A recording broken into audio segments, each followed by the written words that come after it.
Tiba-tiba air seni zebra menyembur keluar. Air seni itu menyembur langsung ke wajah macan tutul. Bahkan melalui layar, baunya masih tercium. Aku perkirakan kandung kemihnya pecah.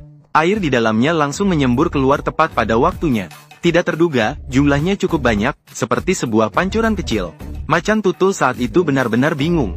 Dia sudah tidak nafsu makan. Bau kencing menyelimuti seluruh wajah, sangat tidak nyaman. Macan tutul mendekat untuk melihat apakah semprotan kencing telah selesai. Dia terlalu banyak menghabiskan tenaga saat berburu tadi. Sekarang dia sudah sangat lapar. Saat itu, macan tutul merasa sangat mual. Bau zebra masih menyengat. Tidak ada selera makan lagi. Berdiri di dekatnya untuk sedikit meredakan. Macan tutul menjilat-jilat mulutnya, aroma sedikit berkurang. Pertama kalinya mengalami sesuatu yang begitu memalukan. Benar-benar memalukan, untungnya di sekitar sini tersembunyi. Anjing hutan sangat sulit menemukan tempat ini. Kalau begitu langsung saja rebut makanan. Macan tutul hampir tidak punya nafsu makan. Di sekitar masih tercium bau urin yang kuat. Harus sedikit meredakan. Zebra terbaring di tanah, tidak bisa melawan saat hidup. Setelah mati, masih ingin menjijikkan macan tutul dengan baik. Rencana kali ini bisa dibilang berhasil. Macan tutul menggeleng-gelengkan kepala, menemukan masih ada air seni zebra di atasnya. Tak heran selalu bisa mencium baunya. Sekarang tidak ada sedikit pun nafsu makan. Tapi perut masih sangat lapar. Tidak bisa bilang tidak makan, hanya bisa bilang tunggu sebentar lagi. Macan tutul menjilati lidahnya, meredakan sedikit. Coba lihat apakah bisa sedikit nafsu makan. Masih terasa mual, sama sekali tidak bisa makan. Macan tutul melirik zebra, tidak tertarik sama sekali. Lihat sekeliling, sedikit meredakan. Kali ini benar-benar malang. Macan tutul benar-benar lambat, memakan waktu makan begitu lama. Dalam adegan, seekor macan tutul menangkap seekor hiena. Mengunci erat tenggorokan hiena agar tidak bisa bergerak. Hiena ingin melawan tapi tidak berdaya. Jika tidak digigit di tenggorokan, masih bisa melawan. Macan tutul membawa hiena berputar di jalan, agar kendaraan yang lewat semuanya melihat. Kekuatan sendiri lebih kuat daripada hiena. Hanya kebiasaan hidup sendiri biasa. Tidak mau bertarung dengan hiena. Macan tutul berdiri di tengah jalan menunggu untuk mengambil gambar dua kaki hewan. Biar mereka sekaligus bisa memotret cukup. Lebih baik diumumkan kemana-mana. Menghilangkan kesan bahwa macan tutul tidak sehebat hiena. Tubuh hiena menjadi lemas, nampak seperti sudah tidak ada nyawa. Biasanya hiena selalu merampas makanan macan tutul. Tidak disangka kali ini tenggorokannya digigit olehnya. Macan tutul membawa hiena berjalan di jalan, ingin memamerkan diri, untuk membuat orang tahu bahwa ia lebih hebat dari hiena. Cobalah mencicipi rasa daging hiena. Yang dimakan bukanlah rasanya yang lezat, melainkan rasa kemenangan.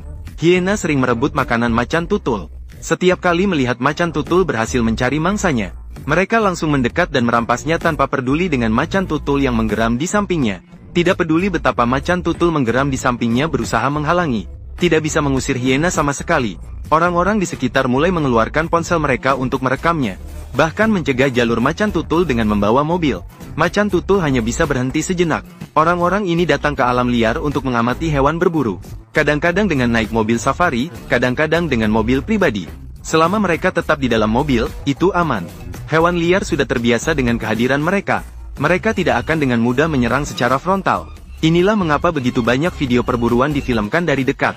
Macan tutul membawa anjing hutan melangkah ke depan, siap mencari sudut tersembunyi untuk makan. Meskipun baunya tidak enak, tapi menangkap mangsa, tidak mungkin tidak dimakan. Tetap harus dicicipi. Anjing hutan ini tidak terlalu besar. Terlihat sekitar 3 hingga 40 kg. Termasuk jenis anjing hutan yang lebih kecil. Jika itu anjing hutan dewasa yang besar, macan tutul akan sulit mengatasinya dengan mudah. Bahkan bisa digigit oleh anjing hutan. Dan luka bagi macan tutul yang hidup sendirian adalah fatal. Macan tutul menarik anjing hutan ke dalam hutan, meletakkannya di bawah pohon besar. Sedikit merenggangkan napas. Setelah menangkap anjing hutan ini, tidak perlu lagi naik ke pohon. Tidak banyak makanan yang bisa dimakan. Juga tidak akan ada hewan lain datang merebut makanan.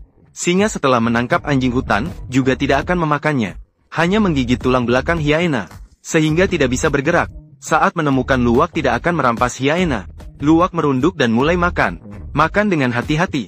Hiena memakan mie ayam sepotong demi sepotong. Lagi pula siapa yang bisa menolak mie ayam yang harum di waktu siang? Jika daging hiena tidak enak, maka minumlah mie ayam.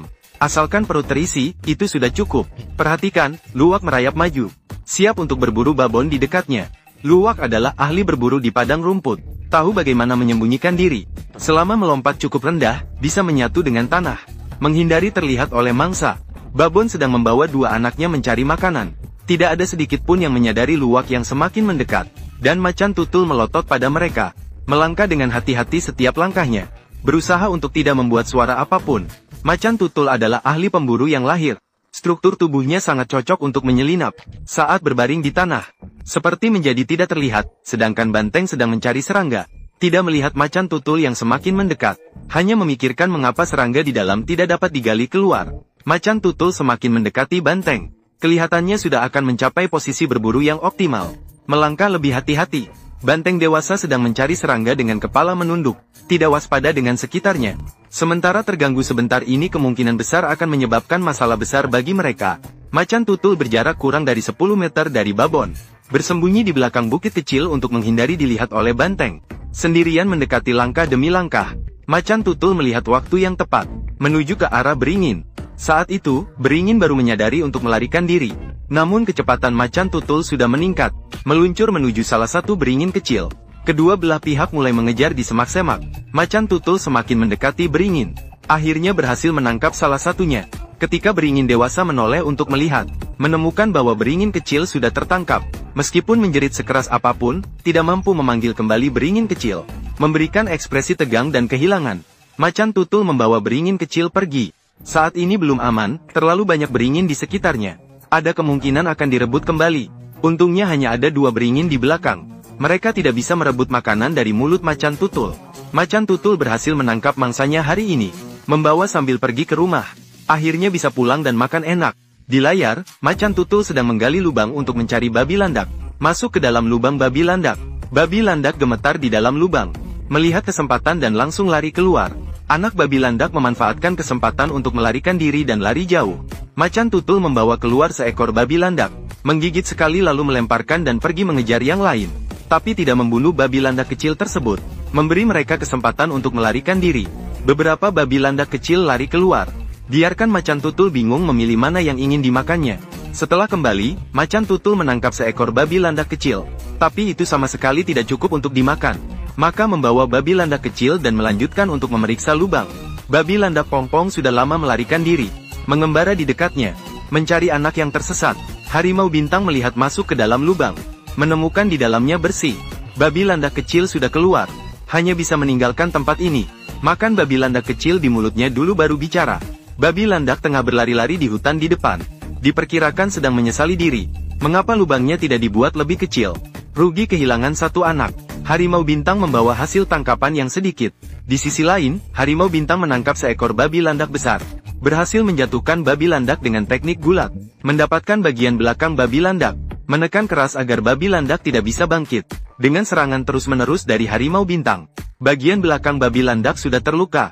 Namun harimau bintang tidak berniat membiarkan tempat ini, melainkan terus menyerang luka tersebut, menyebabkan babi landak sangat menderita, berputar-putar setelah berdiri, ingin melepaskan diri dari hewan luwak di tubuhku. Akhirnya beberapa menit kemudian, landak terbaring di tanah, tidak bisa bangun lagi. Ternyata tidak lama kemudian, macan tutul yang tidur nyenyak sampai tengah hari keluar mencari makanan, mau keluar untuk melihat-lihat.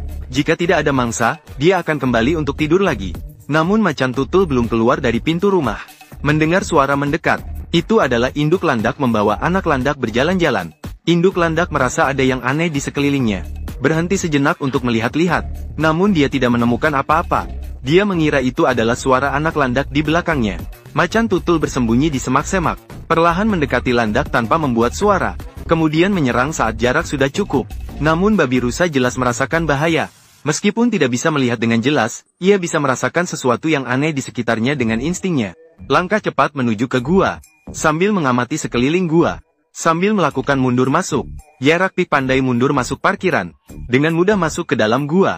Macan tutul melihat ini langsung menyerang untuk menangkap babi rusa. Yerak-Pik bergegas lari keluar, langsung masuk ke dalam mulut macan tutul. Yerak-Pik lain yang tidak cerdas jatuh dan tersandung. Yerak-Pik sangat energik, terus bergelut di dalam mulut macan tutul, mengayunkan kaki belakang dengan keras, berusaha melepaskan diri dari cengkeraman macan tutul. Tetapi kekuatannya memang terlalu kecil, tidak bisa melepaskan diri. Babi rusa perlahan kehilangan kekuatan. Kaki belakang masih berontak tapi sudah tidak sekuat tadi. Parahyas melirik sekeliling. Di bawah sergapan terus-menerus Parahyas, babi celeng kecil mulai tidak bergerak. Di sampingnya, babi celeng kecil lain yang pingsan masih terbaring di tanah.